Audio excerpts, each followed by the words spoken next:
काशी नगरी से एक बार फिर हम डिस्कवरी ऑफ स्पिरिचुअल इंडिया के कार्यक्रम को लेके आपके सामने आ रहे हैं। ये कार्यक्रम हम शंकराचार्य घाट काशी से कर रहे हैं और इस कार्यक्रम में हम आज बहुत सारे बिंदुओं पर चर्चा करेंगे। कार्यक्रम को आगे बढ़ाने के लिए हमारे साथ स्वामी अविमुक्तेश्वरानंद जी महाराज जुड़ चुके हैं। महाराज श्री शिष्य प्रतिनिधि है जगत गुरु शंकराचार्य स्वामी स्वरूपानंद सरस्वती जी के, जो ज्योतिष मठ के शंकराचार्य हैं। आपने बहुत सारे अच्छे कार्य किए गंगा के लिए, गंगा का अभियान भी चलाया है और हमें पूरा विश्वास है कि हम महाराज जी के साथ जो चर्चा करेंगे आपको बहुत अच्छा ज्ञान प्राप्त होगा। और इससे पहले हम चर्चा शुरू करें, मैं महाराज जी का स्वागत करता हूं, अभिनंदन करता हूं। महाराज जी आपका बहुत बहुत स्वागत है, धन्यवाद है और आपका हार्दिक अभिनंदन भी करता हूं। तो मन में सबसे पहले प्रश्न यही आ रहा है कि हम गंगा के किनारे पर बैठे हैं और गंगा माँ को देख के आज हमें भी बहुत आकुल मन होता है। और ये 2500 किलोमीटर की जो ये पूरी दूरी तय करती है माँ गंगा, और इसके जो बड़े बड़े शहर हैं जैसे इलाहाबाद है, वाराणसी है, हरिद्वार है, ऋषिकेश है, कानपुर है, तो ये दशा जो गंगा की हुई है इसके लिए कौन रिस्पॉन्सिबल है और ये किस तरीके से अब सुधरेगी?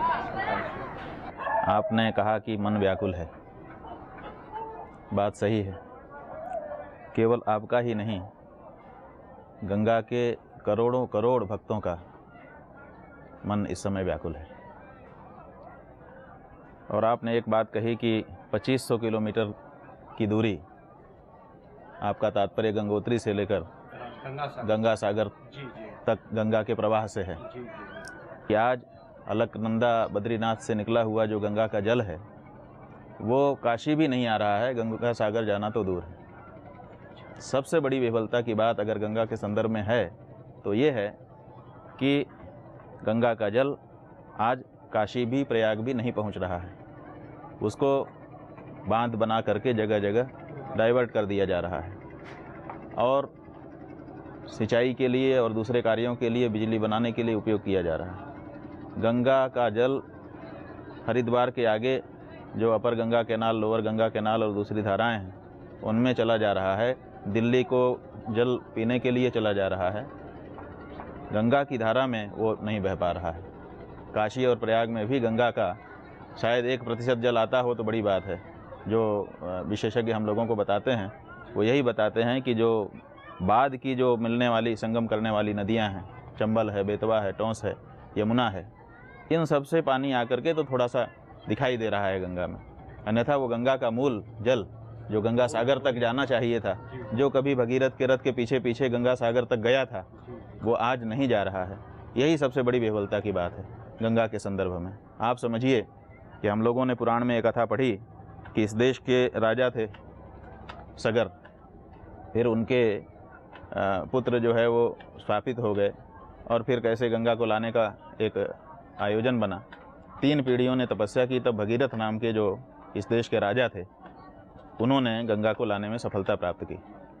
जब गंगा धरती पर आई, शंकर की जटा में समा गई, फिर उससे भी निकालने का उन्होंने प्रयास किया और सफल हुए। भगीरथ के रथ के पीछे पीछे चली, आगे आगे भगीरथ रथ पर चढ़ करके शंख बजाते हुए चले और पीछे पीछे उनके रथ के पहिए से जो गड्ढा बनता था उस गड्ढे में धारा बनाती हुई गंगा चली और वो गंगोत्री से लेकर के चले और गंगा सागर तक, जहाँ उनके पितर थे, वहाँ तक पहुँचे। इस तरह से ये धारा बनी। आज के संदर्भ में अगर हम इस घटना को देखें, पौराणिक घटना को, तो समझ में आता है आज भी जब कोई विशिष्ट व्यक्ति चलता है तो उसके आगे एक पायलट कार चलती है और वो सायरन बजाती हुई चलती है। क्या उद्देश्य होता है? उसका उद्देश्य ये होता है कि एक विशिष्ट व्यक्ति आ रहा है, आप इसके लिए रास्ता खाली कर दीजिए, उसके रास्ते को रोकिए मत। कभी इस देश में, इस देश के राजा ने गंगा की पायलटिंग की थी। शंख बजाने का मतलब सायरन बजाना कि हट जाओ गंगा आ रही है, कोई ऐसा ना हो कि रास्ता रोक दे। क्योंकि हमारे देश में जब हम किसी के प्रति सम्मान व्यक्त करते हैं तो उसका तरीका ही यही है कि उसके लिए रास्ता छोड़ देते हैं। आप देखें कि कोई आ रहा हो, अगर सकरा स्थान हो तो हमारे देश का व्यक्ति, अगर कोई बुजुर्ग आ रहा है, बड़ा आ रहा है, तो बगल में होकर के खड़ा हो जाता है और उसको हाथ दिखा देता है कि आप पधारिए, आप जाइए। तो ऐसी स्थिति में सम्मानित व्यक्ति का रास्ता रोकने की हमारे यहाँ परंपरा नहीं है और अगर रास्ता रोका जाता है तो उसको अपमान समझा जाता है। लेकिन जिस देश के राजा ने कभी गंगा को रास्ता दिखाया था, आगे आगे पायलटिंग किया था उन्होंने, रास्ता खाली करवा करके चले थे। ये दुर्भाग्य है उस देश के वासियों का, उस राजा के वंशजों का, कि आज उन्हीं के देश में गंगा की धारा को जगह जगह पर बैरियर, बांध बना करके रोका जा रहा है। गंगा की धारा आती है, उसमें टकराती है, जैसे किसी का सिर ले जा करके दीवार से टकरा दिया जाए। और इतने पर ही इतनी नहीं हो रही है, गंगा की धारा को दीवार से टकराना पड़ता है और टकराने के बाद अंधी सुरंगों में उसको डाल दिया जाता है और उसके धारा को रुक जाना पड़ता है। वहीं पर उसका जल सड़ने लग जाता है।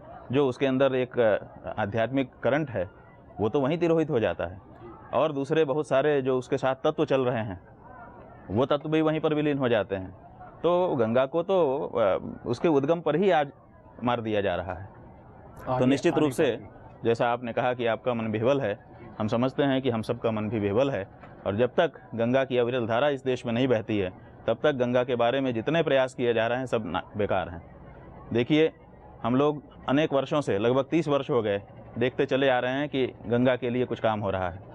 संसद में बार बार ये स्वीकार किया जा चुका है कि कई हजार करोड़ रुपए गंगा के लिए खर्च किए जा चुके, लेकिन गंगा का तो कुछ भला नहीं हुआ। बिल्कुल नहीं हुआ। गंगा की दशा ज्यों की त्यों रही, बल्कि और हालत खराब ही हो रही है। कहते हैं ना कि खराब हो रही है कि मर्ज बढ़ता गया ज्यों ज्यों दवा की। जी जी जी। हालत तो ये है, वो मुहावरा लागू हो रहा है। हाँ जी, हाँ जी। तो इन चीज़ों से सबक न सीखते हुए जो नई सरकार आई, जिसके मुखिया नरेंद्र मोदी जी हैं, उन्होंने कहा कि गंगा ने मुझको बुलाया है और मैं गंगा के पास आया हूँ, लेकिन उनको समझना चाहिए था खर्च का। क्या 9,000 करोड़ तो बोलते कर्जा है पुराना। क्या रुपया खर्च करने से गंगा की हालत सुधर जाएगी?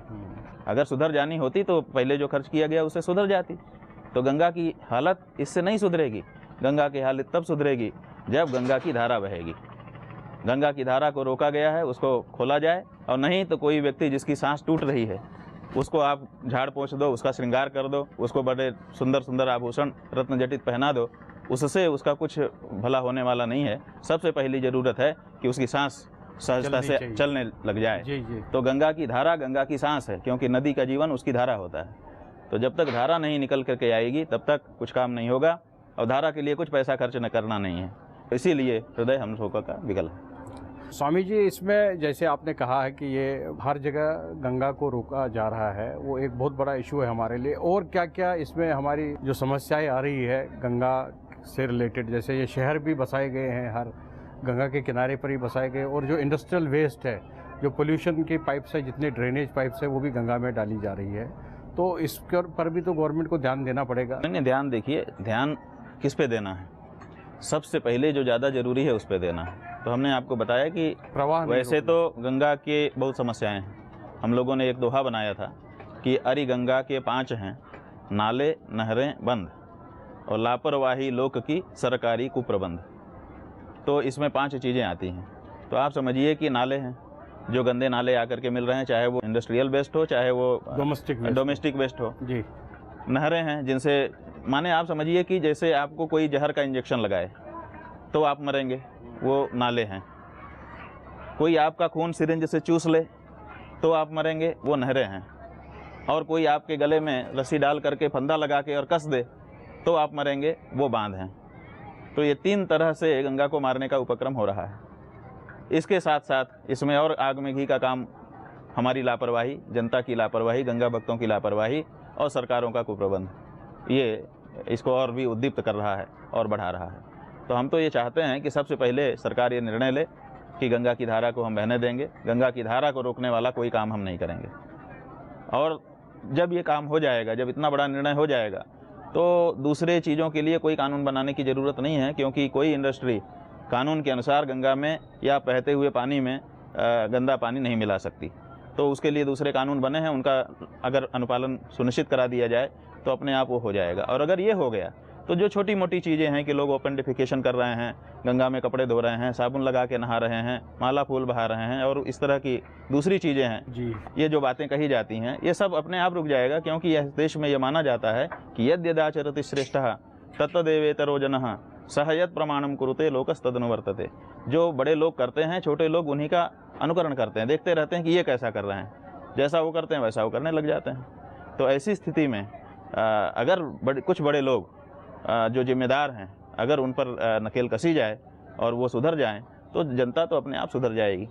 केवल सूचना भर आ जाए कि गंदा नाला जो शहर का बह रहा था वो बंद कर दिया गया है, कारखाने का जो नाला बंद कर दिया गया है, इतनी सूचना आने से ही ये छोटे छोटे जो काम कर रहे हैं लोग सब सुधर जाएंगे। सब सुधर जाएंगे। इनको अलग से इनके सुधारने के लिए आपको 5,000 रुपया जुर्माना नहीं लगाना पड़ेगा। जैसा कि बीच बीच में समाचार आता है कि सरकार 5,000 रुपया थूकने वाले को जुर्माना लगाने वाली है। आप बताइए कि 5,000 रुपया जुर्माना कौन लगाएगा? आप तो वहाँ से कानून बना दोगे और एक पुलिस वाले को लगा देगा, डंडा लेके खड़ा रहेगा। वो जैसे ही कोई थूकेगा वो कहेगा कि दो 5,000 का जुर्माना लगा रहे हैं, 500 दो, नहीं तो अभी पर्ची काट देंगे। तो आदमी 500 दे करके छूट जाएगा कि 5,000 जुर्माना भरेगा। जी जी। और जब 500 में आप थूकने की अनुमति दे दोगे तो थूकता रहेगा। इस देश में ऐसे भी बहुत से लोग हैं जो जिद में आकर के इस तरह का काम भी करते हैं कि ठीक है हम करेंगे। ट्रैफिक में आप उस चीज़ को रोज देख रहे हो, हर चौराहे पे देख रहे हो, हर बैरियर पर देख रहे हो, तो क्यों आप इस तरह का काम करते हो? कानून से कहीं सुधार हुआ है? कानून से सुधार नहीं होगा। आप बड़े लोगों को सुधारिए, नीचे के लोग उनका अनुकरण करते हैं, अपने आप सुधर जाएंगे। तो इस तरह से इच्छा शक्ति की आवश्यकता है और ये प्रधानमंत्री की तरफ से इच्छा शक्ति दिखाई जानी चाहिए। अगर वो इच्छा शक्ति दिखाएंगे तो निश्चित रूप से उसका प्रभाव आ जाएगा। स्वामी जी, गवर्नमेंट का ये प्रयास है कि तीर्थ स्थल है उनको पर्यटन स्थल में बदलने की कोशिश कर रहे हैं, किस हद तक उचित है और हमारे धर्मशास्त्र क्या कहते हैं इस पर? जैसे वाराणसी है, हरिद्वार है, इनको अगर हम पर्यटन स्थल बनाएंगे तो जो ऑलरेडी इतने बिगड़े हुए हमारी हालात है और बिगड़ने के कगार पर खड़े हो जाएंगे। ये तो आप समझिए कि पूरी संस्कृति को विनष्ट करने की बात हो जाएगी। जब एक व्यक्ति अपने घर से तीर्थ यात्रा के लिए निकलता है तो उसका पूरा जो कंसेप्ट है वो अलग होता है। बिल्कुल। वो उसी तरह की चीज़ें अपने बैग में रख करके निकलता है, घर वालों से उसी तरह से मिलता जुलता है और जब चलता है तो उसी तरह का रहने का स्थान खोजता है, उसी तरह का भोजन खोजता है, उसी तरह के लोगों के पास जाने की बात सोचता है। पूरी जो यात्रा है वो त्याग और तपस्यामय होती है। माने उतने दिन के लिए जब व्यक्ति अपने घर से तीर्थ यात्रा के लिए निकलता है उतने दिन के लिए वो अघोषित सन्यासी होता है। लेकिन जब वो पर्यटन के लिए निकलता है तो अपने घर में वो सन्यासी हो सकता है, जब पर्यटन के लिए निकलता है तो वो बिल्कुल पशु हो जाता है। जितनी मौज मस्ती हो सकती है, जो 7, 10 दिन 15 दिन छुट्टी का है उसमें उस ज़्यादा से ज़्यादा मौज मस्ती और अनाप शनाप कर लेना चाहता है। तो आप समझिए कि दोनों दो ध्रुव हैं, दो छोर हैं। तीर्थ यात्रा एक बहुत ही अलग वस्तु है और पर्यटन जो आज का है वो टूरिज्म जिसको कह रहे हैं वो बिल्कुल एक अलग तरह की चीज़ है। तो ऐसी स्थिति में दोनों को पास पास अगर होते तो भी हम कहते कि चलो भाई आस पास हैं, थोड़ा बहुत सुधार करके ठीक कर लो। लेकिन हम समझते हैं कि ये दोनों दो चीज़ें हैं, इसलिए इन दोनों के लिए दो तरह की पूरी व्यवस्था, जैसे पर्यटन मंत्रालय है तो वो काम करे, उसी के साथ तीर्थ यात्रा का एक मंत्रालय बनाया जाए जो तीर्थ यात्रा की व्यवस्था करे और तीर्थों का तीर्थोचित विकास किया जाए। तीर्थों का आप दूसरे तरह के से विकास नहीं कर सकते। आप उस तरह से विकास करेंगे तो बात पलट जाएगी और यही हो रहा है। जो चीज़ देखने के लिए लोग काशी में आते हैं, अगर यहाँ पर बड़े बड़े मॉल हम बना दें, अगर यहाँ पर हम मेट्रो रेल चला दें, इंडस्ट्री, तो फिर दिल्ली काहे के लिए जाएगा आदमी? तो फिर बेंगलोर काहे के लिए जाएगा और काशी काहे के लिए आएगा? अगर बेंगलोर और दिल्ली में ही ये चीज़ें दिख जाती हैं तो फिर काशी में क्यों आएगा? फिर वो और जगह नहीं जाएगा, वो पेरिस जाएगा, वो लंदन जाएगा। सही बात। क्योंकि वहाँ इससे जितना आप बनाएंगे कोशिश करके उससे ज़्यादा बना हुआ है और अच्छा है। तो हाँ, अच्छी भी रख रखाव है, सब व्यवस्था है वहाँ, एक वो चीज़ संचालित हो चुकी है, व्यवहार में आ चुकी है, तो आदमी वहाँ जाने लगेगा, फिर यहाँ नहीं आना चाहेगा। यहाँ की जो पारंपरिकता है, यहाँ की जो पवित्रता है, यहाँ की जो एक आध्यात्मिकता है, गरिमा है, उस चीज़ को बना के रखने की आवश्यकता है। और अगर उससे आपने थोड़ा भी उसमें प्रमाद किया तो बहुत बड़ी क्षति हो जाएगी, इसको स्वीकार नहीं किया जा सकता और ऐसी क्षति होगी जो अपूरणीय है, बाद में उसको फिर पूरा नहीं किया जा सकेगा। इसलिए बहुत विचार करने के लिए की आवश्यकता है। जी, तो इसमें आवाज़ कौन उठाएगा गुरुजी? अभी तो सरकार तो अपनी तरफ से उनको तो यही समझ आ रहा है, उनको इसलिए समझ आ रहा है क्योंकि वो धर्म गुरुओं के साथ में कोई चर्चा नहीं कर रहे हैं इस मुद्दे पर। और ये देखिए, आप अगर हम ताजमहल की बात करें स्वामी जी, तो ताजमहल में एक मुग़ल राजा की माशूक़ का दफन है और उसके लिए बहुत सारा फौज और बहुत सारे मेंटेनेंस के लिए लोग लगाए गए हैं और नेशनल मॉन्यूमेंट भी डिक्लेयर किया गया है। ताज में कोई स्क्रैच लग जाएगा तो वो गवर्नमेंट को समझ आता है कि यार ये बहुत गलत हुआ है। रेड फोर्ट में कुछ होता है तो उनको समझ आता है। ये जो सनातन शहर है, जो परमात्मा के बसाए हुए हैं, आज भगवान श्री कृष्ण ने 5200 साल पहले मथुरा वृंदावन में जन्म लिया, तो वो हमारे लिए तो बहुत एक इम्पॉर्टेंट शहर है। वो न तो ताज हो सकता है और न ही वो रेड फोर्ट हो सकता है, हम कंपेयर नहीं कर सकते। सही है। भगवान शिव की त्रिशूल पर ये नगरी खड़ी है और भगवान शिव की ये नगरी है और पूरे विश्व में प्रसिद्ध है।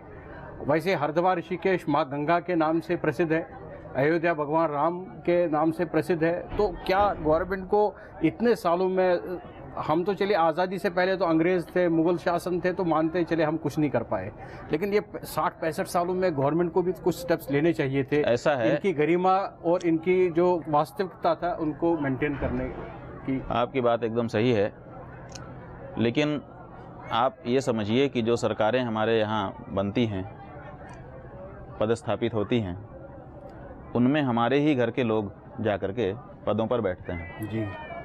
स्वतंत्रता से अब तक की बात ले लीजिए, ये देखा गया है कि हमारे ही भाई, हमारे ही कुटुंबी पदों पर जा कर के बैठे हैं और हमारे ही विरुद्ध उन्होंने कार्य किया है। क्या कारण हो सकता है, हम ये सोच रहे थे जी, बार बार सोचना भी पड़ता है कि क्या बात है जी, जी। कि हमारे ही लोग हैं, हमारी सरकार है, हम ही उनको अपने घर से उठा करके भेजे हैं और हमारी ही बात नहीं सुनी जा रही, हमारे ही विरुद्ध सब कुछ हो रहा है चारों तरफ, जहाँ देखो वहाँ। तो हमने एक प्रयोग किया, एक दिन कांच के एक गिलास में साफ पानी रखा और गटर से पानी मंगवा के एक जग में रखा और चम्मच रखा। तो हमारे पास उस दिन जो आ रहे थे, बड़े बूढ़े, बच्चे, विद्वान, सामान्य, सब लोग आ रहे थे, तो हम उनसे कहते थे कि ज़रा ये गटर का पानी है, एक चम्मच ज़रा इस सब साफ पानी में ज़रा डाल दीजिए, तब बैठिए फिर बात करते हैं।